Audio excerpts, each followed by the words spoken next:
All right, let's talk about GPT-5. You've probably heard the buzz. We're going to break down what it is and why everyone's calling it a co-pilot for your work, not just another piece of tech. Let's dive in. You know that feeling, right? You've got this awesome idea, maybe a bunch of messy notes from a brainstorm, but turning that chaos into something, polished, man, that can be tough. It's a struggle we all face, no matter what we do. Okay, so what if you had a partner for exactly that? Someone to help you sort through the mess. Well, that's the whole idea behind GPT-5. It's not just a tool.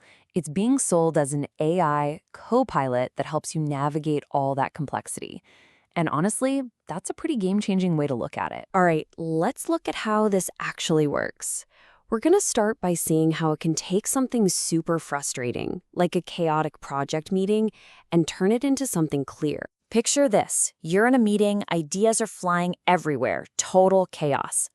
You're trying to explain your point, but it's just not landing. It's like it's getting lost in translation. This is where GPT-5 is supposed to shine. It can help you rephrase your ideas, structure your thoughts, and basically translate that chaos into clear communication that your whole team can actually get behind. Okay, so what's the big upgrade here? What makes GPT-5 so different from what we already have? Let's get into the specifics. The best way to get your head around this is an analogy you'll hear a lot. Think about the jump from an old flip phone to the first smartphone. That's what we're talking about here with GPT-4 versus GPT-5. It's not just a little bit better. It's a massive leap forward in speed, in what it can understand, and just its overall power. So what's powering this new smartphone? Well, a few key things. For one, it just gets context way better. It's also much more efficient with technical stuff, like writing code. And as we said, it's amazing at helping you rephrase things to be crystal clear. The bottom line isn't just that it's faster, it's that it's smarter about the kind of help it gives you. And because of all these upgrades, you start to see the AI's role change.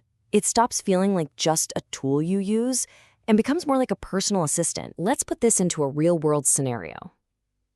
Imagine you need to build a presentation. Instead of staring at that terrifying blank screen, you just dump in your raw notes and data. From there, bam, GPT-5 can spit out an outline for you. Then it can draft your bullet points. It can even suggest visuals to go with them. All that tedious, time-sucking stuff, automated. So you get to focus on the big picture, the story you want to tell. It really starts to feel like it knows what you need before you do. Okay, I know what some of you might be thinking. This sounds super powerful, but is it going to be crazy complicated to use? And that's a totally fair question. But the answer seems to be no. The whole point is to make it user-friendly, not intimidating. It's designed to feel less like learning complex software and more like just having a conversation with a really smart assistant. And this isn't just theory. We're already hearing stories from people using it. One expert shared that bringing GPT-5 into their team's meetings was like flipping a switch. Suddenly, it was helping them structure their messy brainstorms, even generating bits of code on the fly. Meetings that used to drag on for hours became these super focused, efficient sessions. It totally transformed how they worked. Of course, anytime you have a change this big, this revolutionary, it's going to bring up some pretty huge questions, especially about jobs and the future of work.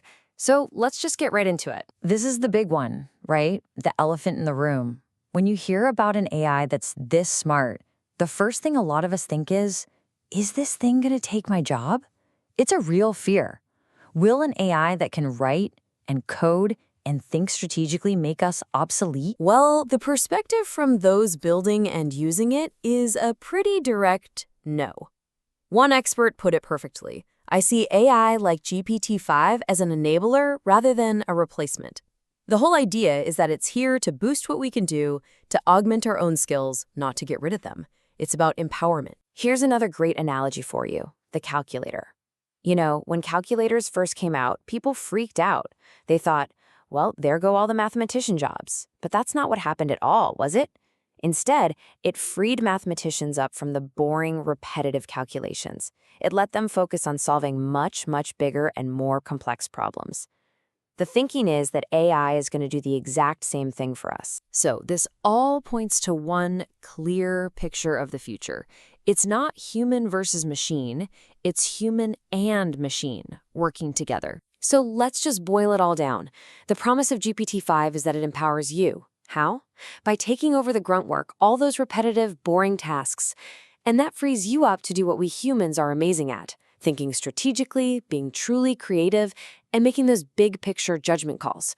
It's not here to make you less, it's here to help you do more. Look, the potential here is just massive. We're talking about something that could change not just how we work day to day, but entire industries.